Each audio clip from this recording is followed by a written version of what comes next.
The streets of Ibadan were alive with the chaos of an evening rainstorm.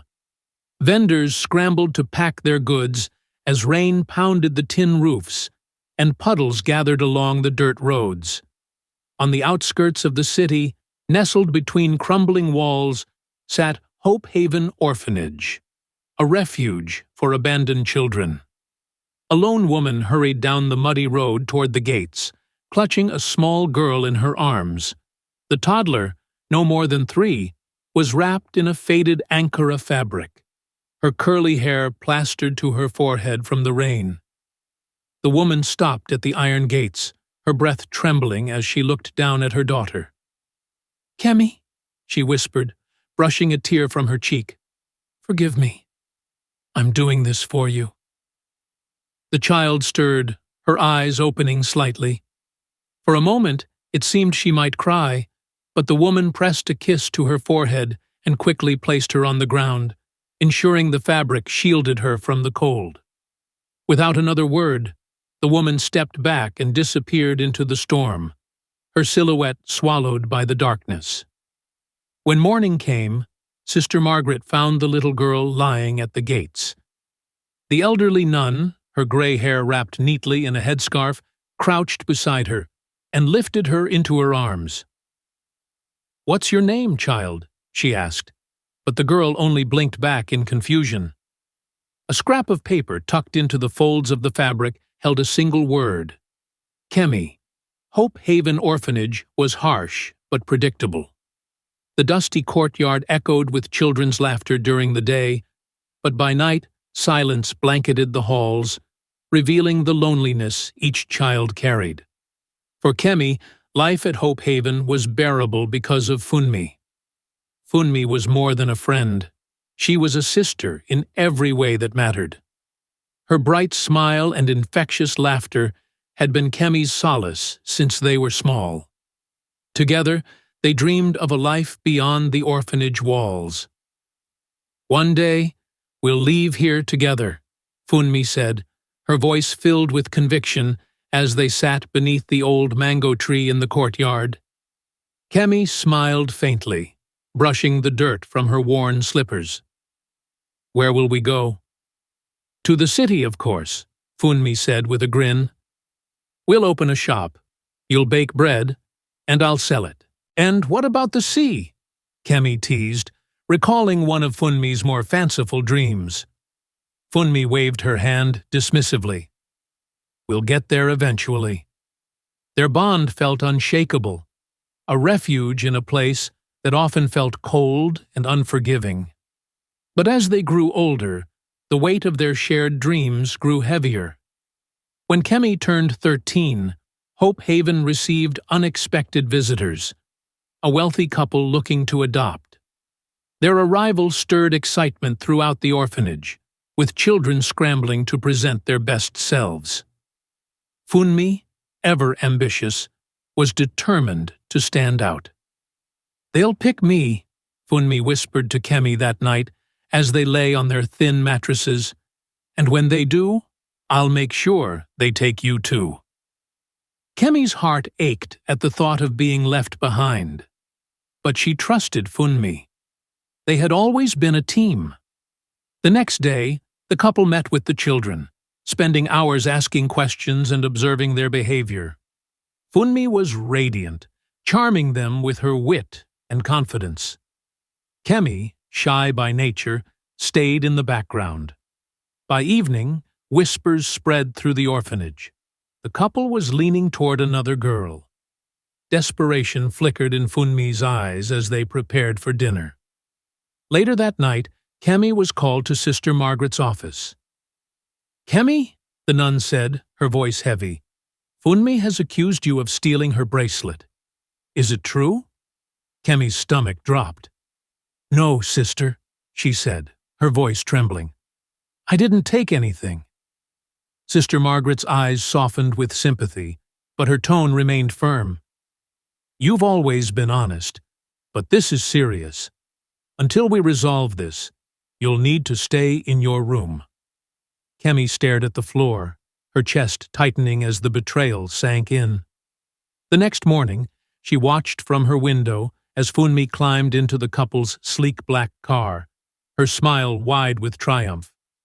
She waved at the children gathered in the courtyard, her eyes avoiding Kemi's. For hours, Kemi sat on her bed, staring at the empty mattress beside her. Funmi's betrayal felt like a knife twisting in her heart, shattering the fragile trust she had held on to. That night, she sat alone in the small library, her tears falling silently onto the pages of her favorite book. By the time Kemi turned 16, her future seemed uncertain. The day she left Hope Haven, Sister Margaret handed her a small bundle containing a Bible, a faded dress. "Go with courage, Kemi," the nun said, placing a hand on her shoulder. "God has plans for you, even if you can't see them yet." Kemi stepped into the bustling streets of Ibadan, her heart heavy with both fear and hope. After leaving the orphanage, Kemi found work at a buka, roadside eatery, in Ibadan. The small shop was always bustling with activity, filled with the clatter of pots and the aroma of sizzling meat. Kemi worked from dawn till late at night, chopping vegetables, washing dishes, and scrubbing floors. Her employer, Mama Bola, was a stout woman with a loud voice and sharp eyes. "You should be grateful I gave you this job," Mama Bola often said. "Do you think it's easy to find work?" Kemi didn't complain, despite the meager pay and the long hours. She worked hard, hoping to save enough to improve her situation.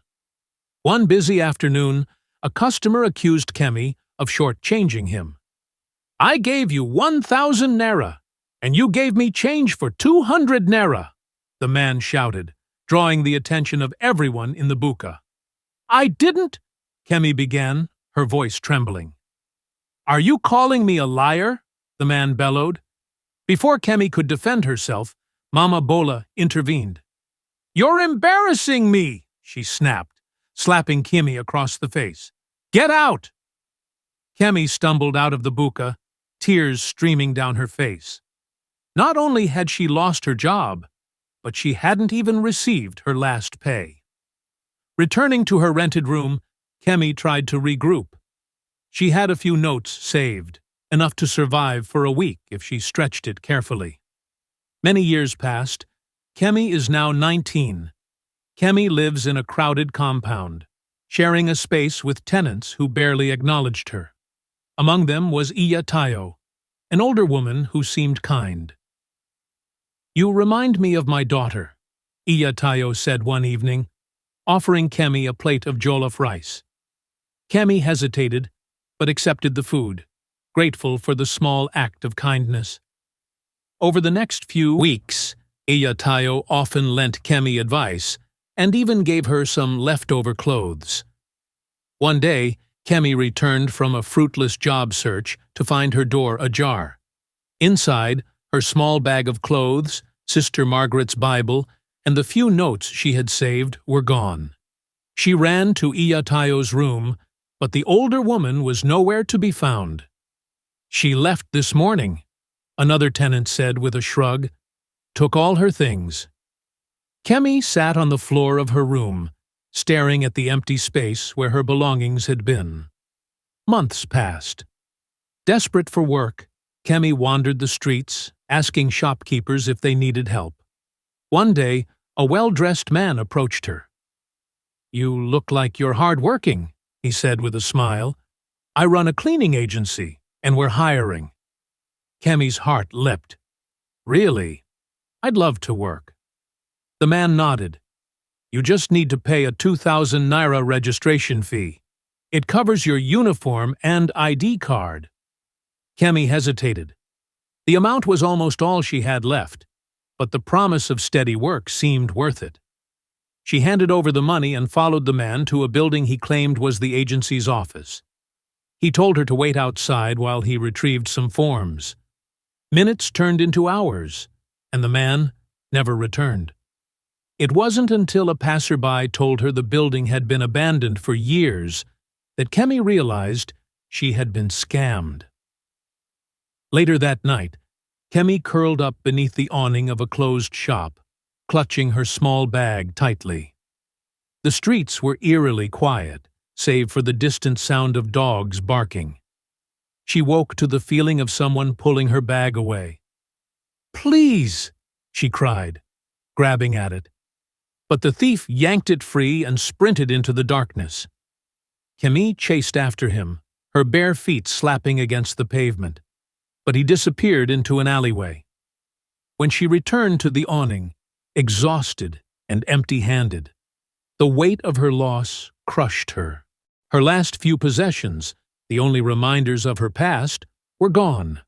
With no job and no belongings, Kemi wandered the streets aimlessly. Days passed without her finding food. Her stomach growled constantly, the hunger gnawing at her insides. She drank water from public taps, hoping it would ease the pain, but it only made her feel weaker. One afternoon, as she walked through a crowded market, the smell of roasted maize made her knees buckle. She approached a vendor, her voice barely a whisper. "Please, can I have just one cob? I'll pay you back." The vendor glared at her. "Do I look like a charity giver? Get away!" Humiliated, Kemi retreated to a nearby corner. She watched as scraps of food fell from vendors' tables, her desperation mounting. When no one was looking, she darted forward and grabbed a piece of bread from the ground. "Thief!" someone shouted. Kemi froze as a group of people gathered, pointing and shouting. She dropped the bread and ran, tears streaming down her face. The rainy season arrived, bringing with it cold nights and a relentless downpour. Kemi, with nowhere to go, huddled beneath a bridge for shelter. Soon, she began to feel feverish. Her body ached and her head pounded. By the third day, her fever had worsened. She shivered uncontrollably, her breaths coming in shallow gasps. Unable to move, she lay curled on the damp ground, watching as passers-by hurried past without a glance. A woman selling herbal remedies noticed her and approached. "You're burning up," she said, placing a hand on Kemi's forehead. The woman gave her a cup of bitter herbal tea, which temporarily eased her fever, but Kemi's strength didn't return. Without money for proper treatment, she lay beneath the bridge, wondering if this was how her story would end. On a faithful day, the city was alive with its usual chaos, vendors shouting, motorbikes weaving through the narrow streets, and the relentless sun beating down on the market square. But for Kemi, it all felt distant. Weak and feverish, she trudged aimlessly through the crowd, her steps heavy and unsteady. The hunger gnawed at her, and the fever blurred her vision. She hadn't eaten in days, and every muscle in her body screamed for rest. She stopped by a shaded corner of the square, leaning against a wall for support. The world spun around her, the colors and sounds blending into a disorienting haze. "Are you okay?" a voice called out, cutting through the noise. Kemi turned her head weakly and saw a man standing a few feet away. He was holding a carved wooden stool, his eyes full of concern. "I'm fine," Kemi managed to whisper, though her trembling hands betrayed her words. "You don't look fine," the man said, stepping closer. "Sit down, please." He set the stool down and guided her to it. Kemi hesitated, but her body gave in, collapsing onto the seat. The man knelt in front of her, his gaze steady. "I'm Aid," he said, "and you need help." I don't need charity," Kemi mumbled, though her voice was barely audible. She was in doubt maybe he also wants to steal from her. Aid frowned, studying her for a moment. "It's not charity, it's kindness. There's a difference." Before Kemi could protest, Aid disappeared into the crowd. She thought he had left, and a wave of shame washed over her. But moments later, he returned with a plate of jollof rice in a plate and a bottle of water. "Here," he said, handing it to her. Kemi stared at the food, her hands trembling as she took it. The aroma made her stomach twist painfully, but she hesitated. "You don't have to be ashamed," Aid said softly. "Eat." Kemi took a small bite, the taste overwhelming her. She tried to eat slowly, but her hunger took over, and soon the food was gone. "Thank you," she whispered, her voice breaking. Aid nodded, his gaze thoughtful. "Do you have somewhere to stay?" Kemi shook her head, tears spilling down her cheeks. Aid stood and extended a hand. "Come with me." Kemi hesitated, her mind racing with doubts, but something in his eyes, steadiness, warmth, made her trust him. She placed her hand in his, allowing him to help her to her feet. Aid led Kemi through winding streets to a modest workshop tucked away in a quieter part of the city. The smell of sawdust and varnish filled the air, and beautifully crafted furniture was stacked neatly along the walls. "This is where I work," Ade said, gesturing around, "and for now, it's where you'll stay." Kemi's knees buckled slightly, the exhaustion catching up to her. Aid quickly brought over a chair and helped her sit. "I'll fix you something to eat and set up a place for you to rest," he said. Kemi opened her mouth to protest, but Aid raised a hand. "No arguments. Rest first, then we'll talk." She nodded, too weak to argue. One warm afternoon, as Kemi tallied orders at the workshop, the bell above the door chimed. She looked up and froze. Standing in the doorway was Funmi. Her old friend was dressed in fine clothes, her hair neatly styled, and her expression uncertain.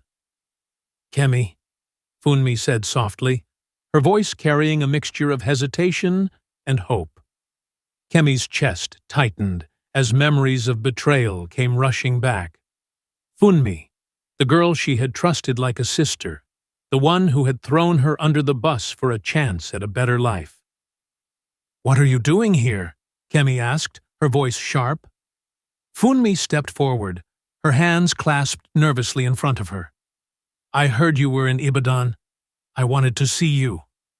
"Why now?" Kemi demanded, anger rising in her chest. "It's been years, Funmi.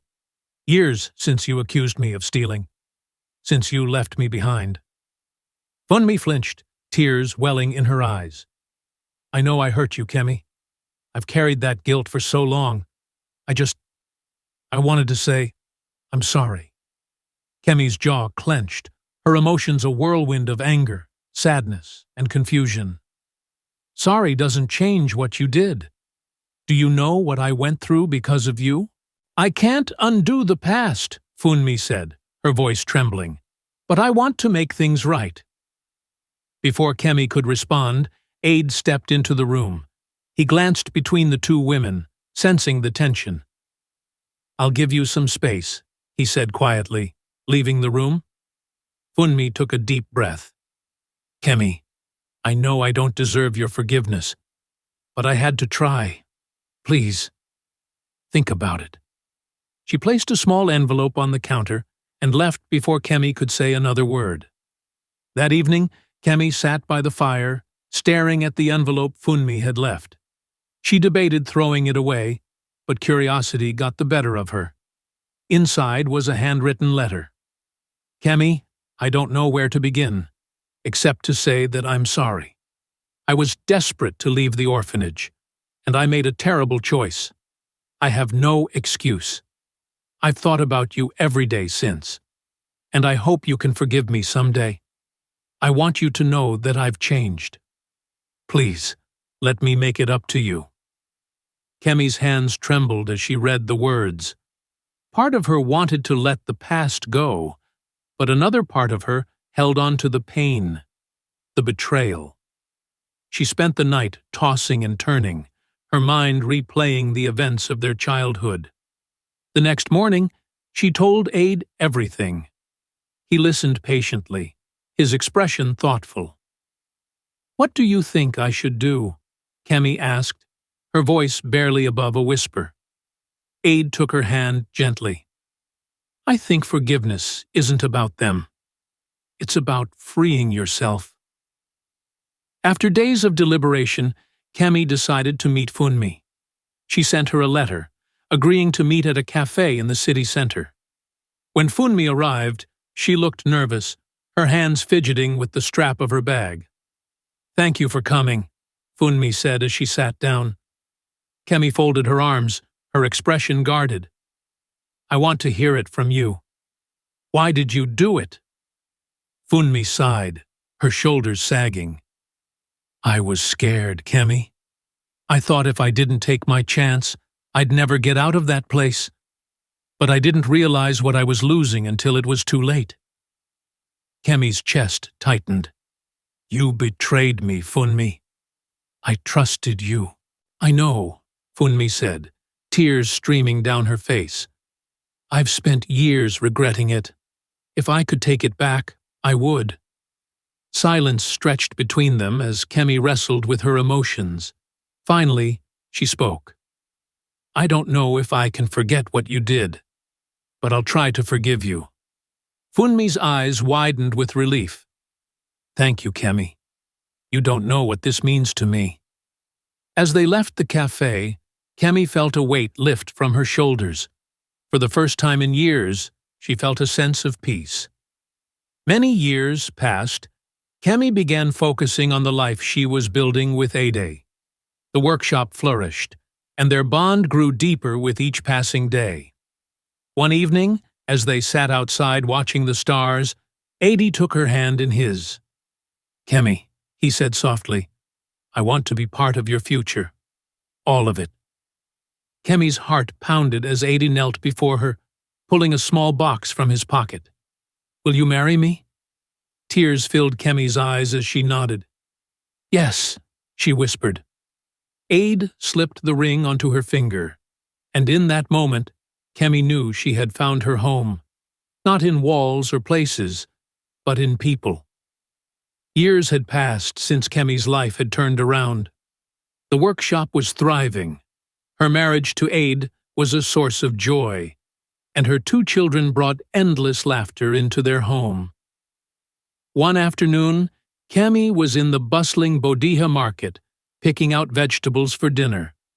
The market was alive with its usual chaos. Vendors shouting, the smell of roasted plantains and fried puff-puff filling the air, and customers haggling loudly over prices. As Kemi reached for a basket of tomatoes, her hand brushed against someone else's. She glanced up to apologize, but froze. The woman standing before her was older, her face lined with age and hardship. But there was no mistaking her. Kemi's heart raced as she recognized the eyes she had stared into as a child. The eyes of the woman who had left her at Hope Haven. Her mother. For a moment, time seemed to stand still. The woman blinked, her own expression shifting from confusion to shock. Kemi? She whispered, her voice trembling. Kemi stepped back instinctively, her heart pounding. How do you know my name? Tears welled in the woman's eyes. I could never forget you. The noise of the market faded into the background as Kemi stared at her mother, emotions swirling inside her. Anger, confusion, and a faint, stubborn flicker of hope. You abandoned me, Kemi said, her voice shaking. At the orphanage. You left me there like I was nothing. Her mother's face crumpled as tears spilled down her cheeks. I was young, Kemi. I had nothing. I thought you'd have a better chance there than with me. Kemi's fists clenched. A better chance? Do you know what I went through? The nights I cried, waiting for you to come back? The years of wondering why I wasn't enough for you to stay? I'm sorry, her mother whispered. I've regretted it every day. I wanted to find you, but I didn't know how. And I didn't think you'd want to see me. Maybe I don't, Kemi said, her voice sharp. But even as the words left her mouth, she felt a pang of uncertainty. The woman nodded, wiping her tears with the edge of her wrapper. I understand, but I'm so proud of you, Kemi. Look at you. You're strong. You're everything I always prayed you would be. Kemi's breath hitched at the words. She turned and walked away, her mind racing. That night, Kemi couldn't sleep. Her mother's words echoed in her mind, and the image of her tear-streaked face lingered. I'm proud of you. She had spent so many years hating her mother, building walls around the pain of abandonment. But now, for the first time, those walls were beginning to crack. The next morning, Aide noticed her distraction. What's on your mind? He asked, setting down his cup of tea. Kemi hesitated before telling him about the encounter. I don't know what to do, she admitted. Part of me wants to shut her out forever, but part of me wants answers. Aide reached for her hand. You've carried this weight for so long, Kemi. Maybe it's time to let it go. Kemi nodded, tears welling in her eyes. I'm scared, she whispered. That's okay, Aide said gently. Take your time. A week later, Kemi returned to the market, hoping to see her mother again. She wandered through the maze of stalls, her heart pounding with every face she passed. Just as she was about to give up, she spotted her, sitting on a wooden stool beside a stack of yams, her head bent in quiet prayer. Kemi hesitated before approaching. Mama? Her mother's head shot up, her eyes wide with surprise. Kemi, she said, standing quickly. You came back. Kemi sat down on the stool beside her. For a long moment, neither of them spoke. I want to understand, Kemi said finally. Why did you leave me? Her mother sighed, her hands trembling as she clasped them together. I was 17 when I had you. Your father left before you were born, and my family disowned me. I had no job, no home, nothing to offer you. I thought the orphanage would give you what I couldn't. You could have tried, Kemi said, her voice breaking. I was scared, her mother admitted. I was weak. And I've lived with that shame every day since.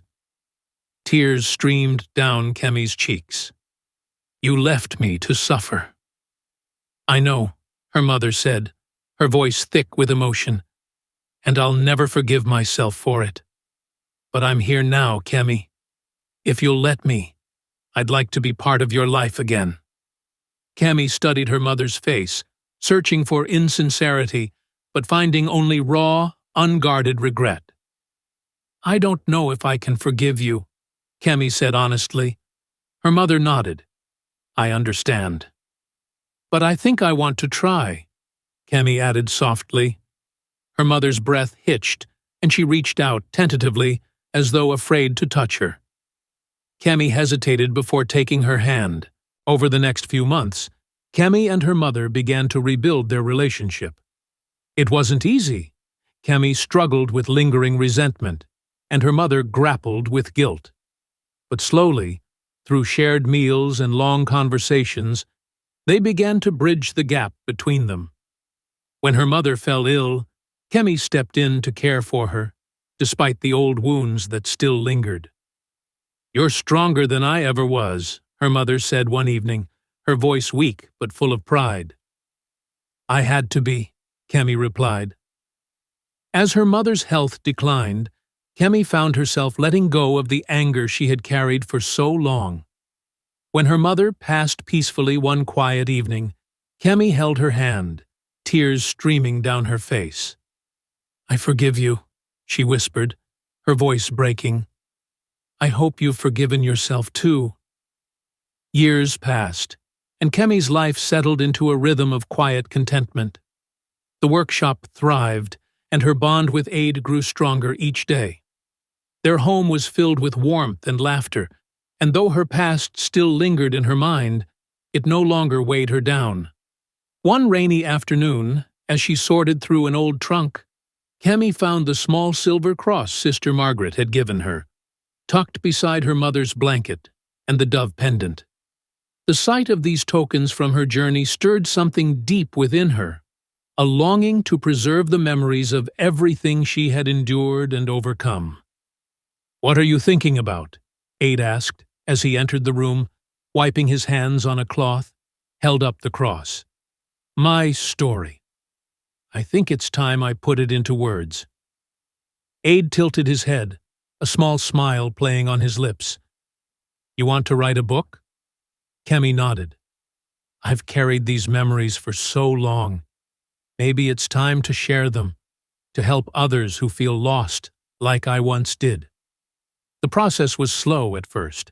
As the pages filled, Kemi poured her heart onto them.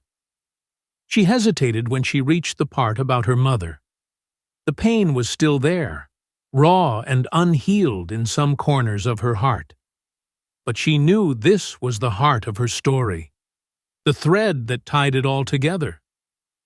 When the book was finished, Kemi hesitated before sending it to a publisher in the city. What if no one wanted to read her story? What if her pain was too personal, too raw? Ade encouraged her, gently nudging her forward. "Your story isn't just for you anymore. It's for the people who need to hear it." Months later, Kemi received a letter from the publisher. They loved her manuscript and wanted to publish it.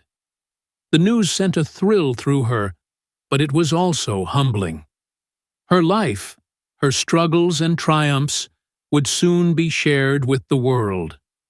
The book, titled A Mother's Shadow, was released the following month. It quickly gained attention for its raw honesty and emotional depth. Readers connected deeply with Kemi's journey, finding pieces of themselves in her struggles and resilience. A year after the book's release, Kemi returned to Hope Havens with Aid. She brought copies of her book for the children, hoping they might find comfort in knowing they were not alone. The new headmistress, Sister Agatha, welcomed her warmly. "You've become a beacon of hope," Sister Agatha said as she handed out the books. Kemi knelt by a young girl clutching a copy, her wide eyes filled with curiosity. "What's it about?" the girl asked. "It's about finding light in the darkest places," Kemi replied, her voice gentle. The girl smiled, clutching the book tightly to her chest. As Kemi left the orphanage that day, she glanced back at the gates one last time. The place that had once felt like a prison now felt like a chapter, just one part of her larger story. Years later, Kemi's book became a timeless tale, passed down through generations. The workshop continued to thrive, and Kemi and Adi built a family of their own. Kemi often found herself reading her book aloud to her children, her voice steady as she recounted the journey that had brought her to them.